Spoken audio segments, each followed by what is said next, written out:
పశ్చిమ బెంగాల్ కోల్కతాలో వైద్యురాలిపై జరిగిన అత్యాచారం హత్యకు నిరసనగా శ్రీకాకుళం జిల్లా సోంపేటలో భారీ నిరసన ర్యాలీని ఐఎంఏ ఆధ్వర్యంలో నిర్వహించారు. ఈ కార్యక్రమంలో పట్టణ వైద్యులు, రాజకీయ నాయకులు, ప్రజా సంఘాల నేతలు పాల్గొన్నారు. ఇందులో భాగంగా సోంపేట ప్రభుత్వ ఆసుపత్రి నుంచి ఆర్టీసీ కాంప్లెక్స్ వరకు ర్యాలీగా వెళ్లి మానవహారం చేపట్టారు. అత్యాచారానికి పాల్పడిన నిందితులను తక్షణమే శిక్షించాలని పట్టణ వైద్యులు డిమాండ్ చేశారు.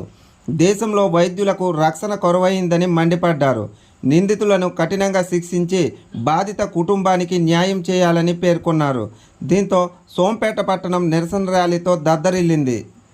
మార్నింగ్ ఐఎంఏ సోంపేట డాక్టర్స్ ఆధ్వర్యంలో చిన్న ర్యాలీ అనుకుంటే ఈ రోజు సోంపేట పట్టణంలో అన్ని సంఘాలు, అన్ని పార్టీలు, అన్ని వర్గాలు ఈ రోజు సంఘీభావం చేసినందుకు మీ అందరికీ మన భారతదేశం తరఫున, మన మహిళల తరఫున మీ అందరికీ ధన్యవాదాలు చెప్తూ ఈ కార్యక్రమం మనం అవసరం ఉంటే ఇంకోసారి చేయాలి. ఎందుకు చేయాలంటే వాళ్ళు శిక్షించినంత వరకు ఒక శిక్ష తప్పదు, తగినంత వరకు మనం చేయాల్సిన అవసరం ఉంది. లేకపోతే భవిష్యత్తులో ఏ మహిళ కూడా రక్షణ ఉండదు.